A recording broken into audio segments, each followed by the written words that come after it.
Yeah. So good afternoon. Good to see you all. Who's here for the first time today? Good, good. We had a full room yesterday, and an even fuller room today. Welcome. Um, like yesterday, for those who were here, my goal today is not to prove to you that Christianity is true. I don't think I can do it. I do think we can have hours of discussion about this, and I would love to have that. But that's not the goal today. Today, I want to challenge you on a perspective of an important subject that I think is important to all of us, and that I hope will be interesting for you to explore further. And today we're going to talk about identity. And the title is Bound by Your Identity, Where Do You Find Your Identity? So first, let me ask you, where do you find your identity?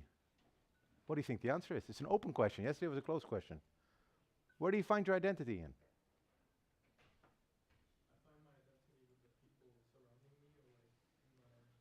Your community, your family, the people around you? Yeah, very good.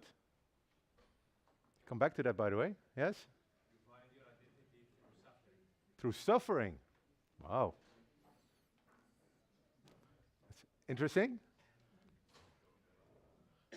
Anybody else want to say something about identity? My identity is also bound to my name and the meaning of my name. Your name and the meaning of your name? Yeah? Any more comments? So yesterday I showed a little video of the Hall of Fame. It was a nice music video. That you can be famous and you find your identity in what you do.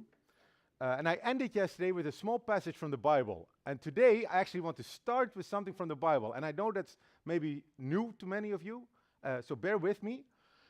It's a couple of sentences written by a guy named Johannes. And John was one of the friends of Jesus 2,000 years ago. He's the only guy who didn't get killed for walking around with Jesus, of the 12. He wrote a lot of stuff, but he wrote about Jesus talking to a bunch of religious guys. And this is what he says. Oh, this is your QR code. He says this is Jesus. Truly, truly, I say to you, and he's talking to the religious people, he who does not enter the sheepfold by the door, but climbs in by another way, that man is a thief and he's a robber. But he who enters by the door is the shepherd of the sheep. To him the gatekeeper opens, the sheep hear his voice, and he calls his own sheep by name, and he leads them out. And then Jesus says this, I am the good shepherd. The good shepherd lays down his life for his sheep. He who is a hired hand and not a shepherd, who does not own the sheep, sees the wolf coming and he leaves the sheep and flees. And the wolf snatches them and scatters them. He flees because he's a hired hand and he does not care about the sheep. I am the good shepherd. I know my own and my own know me, just as the Father knows me and I know the Father, and I lay down my life for the sheep. Now, I can, and I have, talked for many hours about this passage, but I will not do that today. I want to talk to you about three things today. First of all, somebody, in this case Jesus, calls you a sheep here, and I wonder what effect that has on you. Secondly, somebody names you, and my third point today is somebody dies for you. Let's start with the first one. I don't know if some people like this, especially if you grew up in a church. I know there are also many people who grew up in a church. They like this image, the Lord is my shepherd. But if the Lord is your shepherd, you're a sheep. That is a sheep. And the Bible, in many cases, calls us sheep. How does that sound to you? Does it make you all warm and fuzzy inside? Makes you feel very smart, eh? I'm talking at the University of Eindhoven here. Sheep are one of the dumbest animals in the world. They look dumb, they are dumb, they can't take care of themselves, they fall over, they die. If you don't feed them well enough, they die. If they wander off in the wilderness, they get eaten, huh? Kebab. Right? They're not very smart. And here am I today on your lunch break, and you're eating, not kebab, it's all vegan stuff. But I'm on your lunch break with all these smart people in the room reading you a passage from some ancient book, right? 2,000 years old. And I'm telling you, and I'm telling myself, you are sheep. That must feel wrong to you on so many levels. One of the reasons why this feels very wrong, especially to you, is because Gen Zs, most of you are Gen Z statistically, have been taught since birth that you're smart, especially if you're here at the university. You're smart. That's why you're here. You're not a dumb sheep. You are a smart scientist. And you're going to prove it in the next couple of years to the world around you that you're a smart scientist. When you come to ASML, you're going to prove to me that you're a smart scientist and you want to join our company and earn a lot of money. But there's another reason why this feels very wrong to you. And that's because you're not used to somebody else telling you who you are. Who am I? Who is Maarten to tell you who you are? Who is Jesus 2,000 years ago to tell you who you are? In our Western culture, the narrative of our culture is not that somebody comes along and tells you who you are, but that you have to find your own identity.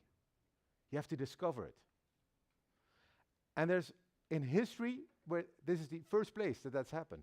In all ancient cultures, and in most non-Western cultures, and I see some of you are probably from non-Western backgrounds, it's much easier to find your identity. Your society, maybe your culture, maybe your family, determines your identity. For example, your grandfather was a butcher. So your father became a butcher. So what do you become in your village? A butcher, even if you're vegan, right? It's much easier. And if you're the firstborn son, that carries a lot of responsibility, that forms your identity. If you're a mother, that comes with other responsibility. It's much clearer. And your personal needs in every historical society and in every non-Western society, your personal needs come after the needs of the community. And it's honorable to serve the community, to die for the community, to lower your personal needs. And it's honorable to serve the role that you've been given by that community. But today, in Eindhoven, in the Western world, it's completely the opposite. Every Disney movie, starting with The Little Mermaid a long time ago, is about who you want to be. Elsa. I love Elsa. Who loves Elsa? You're from the Elsa generation. You must like it. I have 3 girls. They all dressed up as fun, right? Elsa. Let it go. Don't be the good girl everybody expects you to be. I was watching Matilda on Netflix last week. Anybody seen, it's in the top 10. Surely people have seen Matilda. It starts, the opening scene starts with all these babies. And everybody's, oh, they're so special. They're princesses. They're smart. Everybody. And they are just waiting to figure out who they want to be.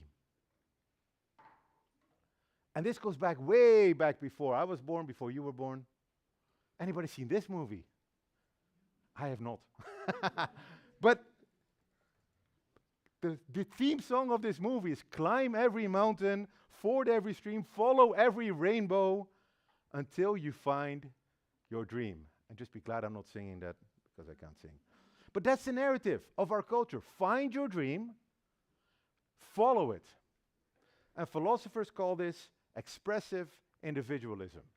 You as an individual have to express yourself and find your identity. Your needs come before the needs of the community. Completely different from any non-Western culture, completely different from any historical culture. Does that make sense? I think I saw a question somewhere. Maybe I've already answered it. Save your questions, by the way. We really want to get into a dialogue. But dreams can be deceptive. Do you know what my daughters dreamed of when they were young, besides marrying me? What else they dreamed of? What they wanted to be when they grew up? A princess. And they dressed up. And I brought them to Paleis het Loo. but they were not allowed in. What a shame. They really wanted to be a princess. They felt in their little hearts that they were princesses.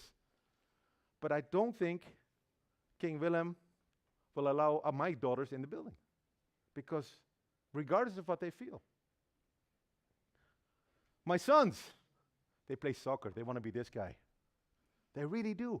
They told me yesterday night when I made this slide, they said, I want to be better than Messi. That's the goal of my sons.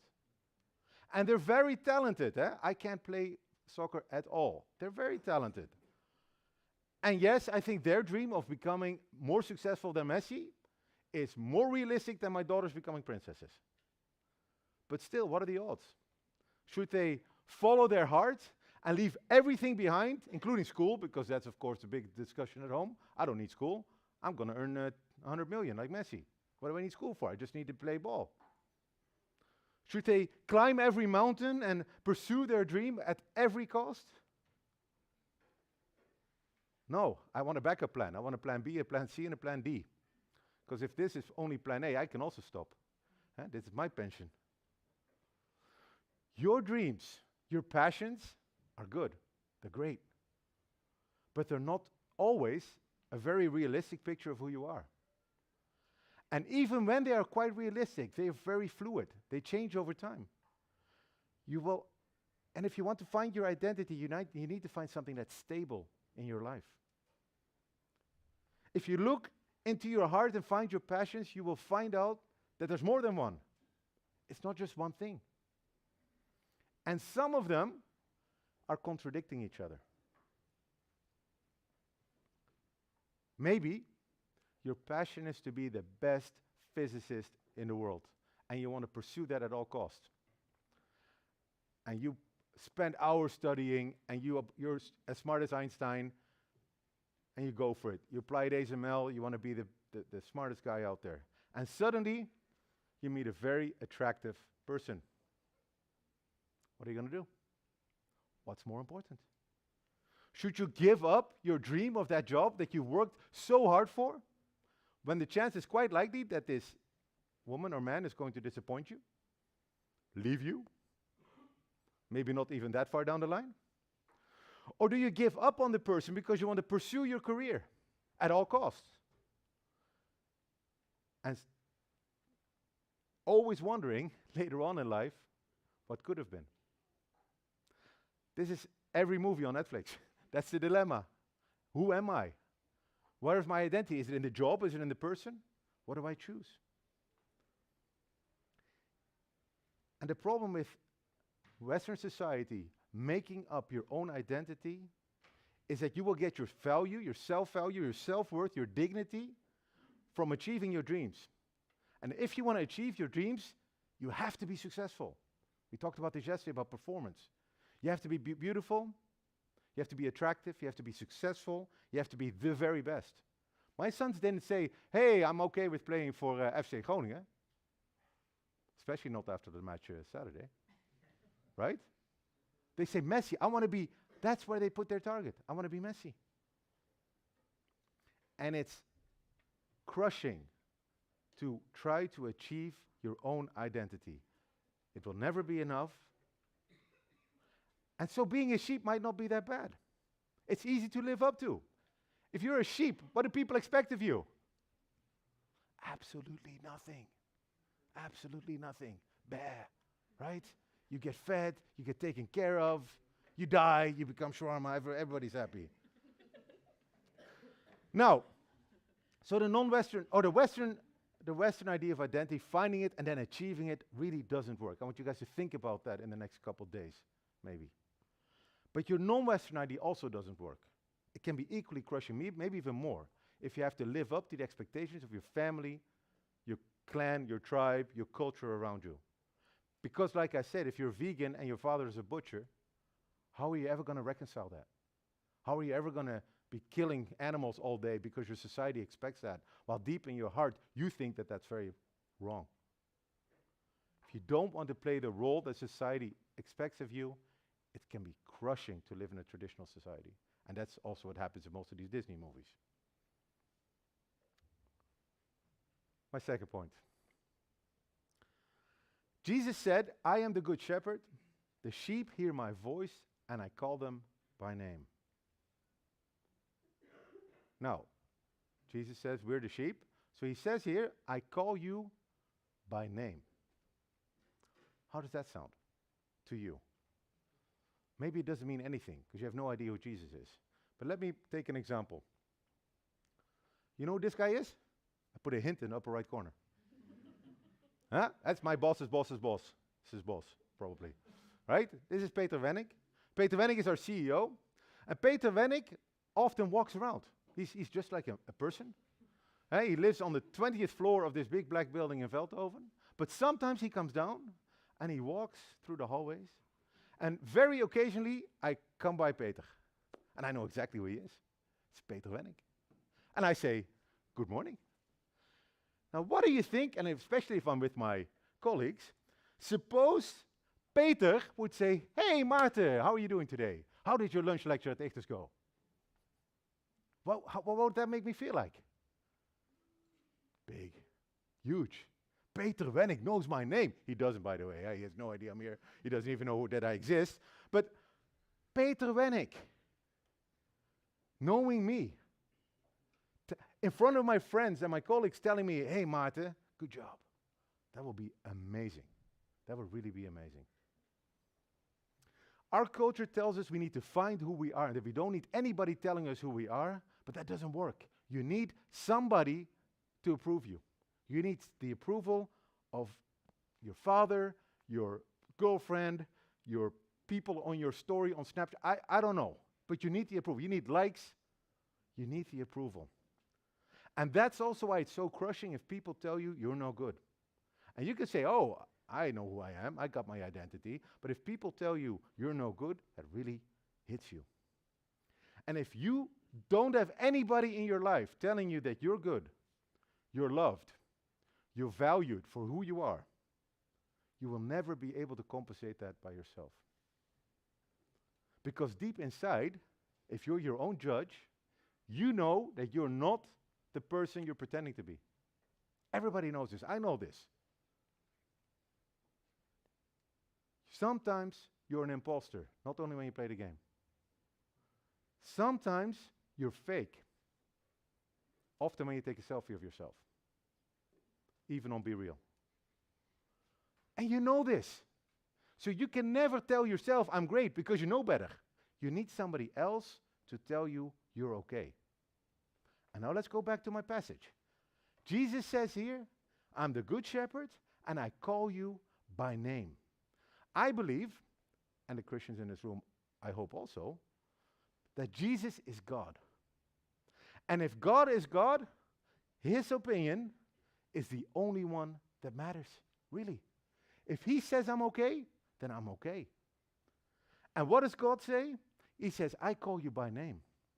Now, Peter Wennick is cool, huh? But Almighty God, who created the heavens and the earth, who is infinitely bigger than Peter Wennick. And if he says, hey, Maarten, I know you. I even know the things you don't like about yourself. I even know the things you think that are not okay. And I know what you do. And I have an opinion about what you do, but I still love you. How does that make me feel? That is infinitely better than Peter Wennick telling me that I'm okay. So today, what if you really believe this? If you really believed that there is a God out there, that's one. And if he is out there, or she, that he would love you for who you are, regardless of what you've done. What if you really believe that he knows you by name? Wouldn't that change everything? Wouldn't that change everything? And now it's very quiet. And there's more. I'm not going to preach now. Sorry, guys. I'm going to preaching mode because I get very excited about this stuff. And this is very, I think, unique to Christianity, different from any philosophy, religion, or cultural narrative you have. And it's life-changing. This last line that I read. God not only calls you by name, he doesn't just say that he loves you, but he proves it. He demonstrates his love for us by dying for us. Jesus says, I lay down my life for the sheep. The God of the universe says he will lay down his life. Who would do that for you? Who would sacrifice his life for you? I know a couple people in my life. I would probably die for my kids. But a stranger? Somebody I don't know? And it's very interesting. Even though our culture is so self-centered and tells us that our individual needs go above the needs of the community, all our stories, all our hero stories, even the last week with the earthquake, what are the hero stories? People going in, risking their own lives to save somebody else. This is my hero, Will Smith. Yeah, he's cancelled now. He did something wrong at some event. Poor guy. That's the hero. He's the hero. He comes in, sacrifices himself, he dies to himself for others. Because we all know that that's what real love is about. It's about putting somebody else's needs above your own and ultimately dying for somebody. That's why I will die for my kids. That's real love. And we saw that in the last couple of years. During COVID, we did something very, very strange that I did not expect. In our individual culture, I would have expected, let the fit survive. Survival of the fittest. Why did all the fit people suddenly go into their homes? You guys were the fit, right? Why were you all locked up? To save the unfit. It's very strange. In a society that does math and calculates by economic success, that would be the worst thing you could do. We stayed inside. We sacrificed our freedom for the weak. That's what humans do. That's what makes us human. And that's exactly what Jesus does. He comes from heaven to earth to become a man. He lives a perfect life that you and I cannot live. And he jumps into the messy hole that all of us make of our own lives. And he lifts us out. And he stays behind. And he gives us an identity as a sheep, but also as a beloved son or daughter of the Almighty God. He gives us an identity that doesn't change over time, an identity that doesn't crush because of all these expectations, and actually an identity that frees you from expectations of those around you, so that you can be yourself, the person that God made you to be. If you ever doubt that, and I want you guys to think about this in the next week, if you ever doubt at any minute that you're not valued, if you doubt that you're loved, if you doubt that you have value as a person, I invite you, look at the cross. Look at the cross and let it sink in. Because it tells you that you are loved, you have value, and you are someone. Don't doubt it. Any questions?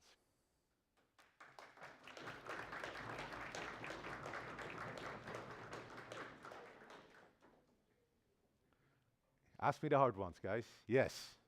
I do have one question. Only one. Okay. Well, yeah. Yeah, good. One. You said that dying for someone would kind of be the ultimate presence of love. But also, you dying for your kids, I mean, to protect them, I would understand. But also, if you die, you leave your kids alone. Yes. They would be more unhappy and less lucky, I would say, in the world, and probably have many more problems because of your death. So my question would be that is that actually going to be love? Because in my opinion, that would be also a way out of a situation. While dying for someone would be a way out of the situation, but leaving those people actually to fend for themselves. Yes, good question. So the first part I think we agree on. If you die for yourself to protect my children, if something happens and I jump in front of the bullet instead of my kid, that's what I'm talking about. Now I agree, if my kid wants to go, has irrational thoughts, and my kids sometimes do, and they want to go to bed at midnight, and I have a big discussion about that, and then I sacrifice myself, that would be crazy. It has to be reasonable. But this is about sacrificing myself, putting my needs below that of my kids, and with kids there's there's of course limits, because the kid needs to grow up, the kids need to be protected, and for the long term, indeed. I do think the ultimate showing, if I tell my wife that I love her, but I never, it doesn't mean anything, I don't restrict myself to anything at all in my life, what does it then really mean that I love her? Right? It has to come at a cost for me. And the ultimate cost for me would be dying, but maybe that's the easy way out. Suffering will be, somebody mentioned suffering earlier, suffering will be a much harder way out, that I would suffer for my family. That maybe that's ultimate. But if I keep putting my needs above that of my wife, I don't think our marriage will be very successful. Right? Can I answer a little bit? Yeah, okay. Jesus says, greater love has no man than this, that he lays down his life for his friends. That's huge. And then to do it for strangers is very heroic in our culture even. If you see somebody on the street and you jump in front of the bus while pushing them away, you get a medal probably. And that's not why you should do it, because it will be in your coffin, right? It doesn't help. There's no stickers when you get into heaven. More questions, because I talked about a lot. Difficult ones, easy ones. Well, you mentioned that in the very end you said you get a new identity, one that's in as a child of God. Yeah?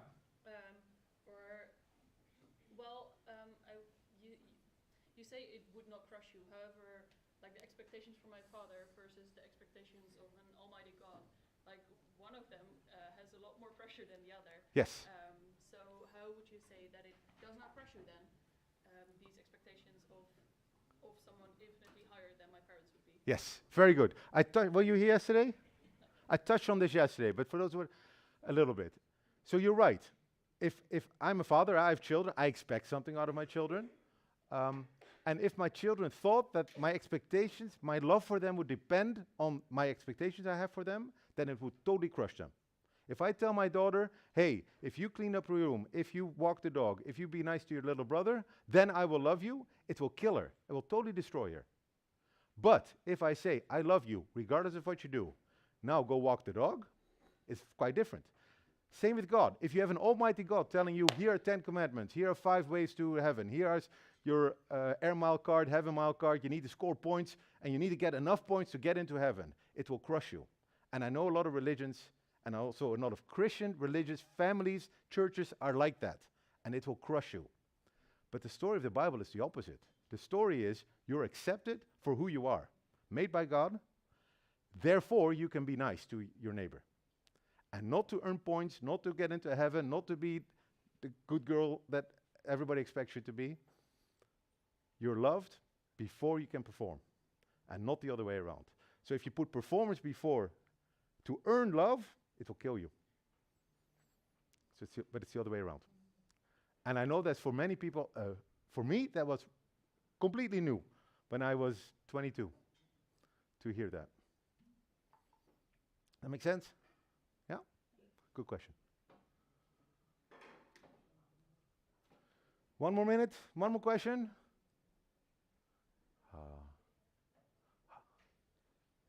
Thank you.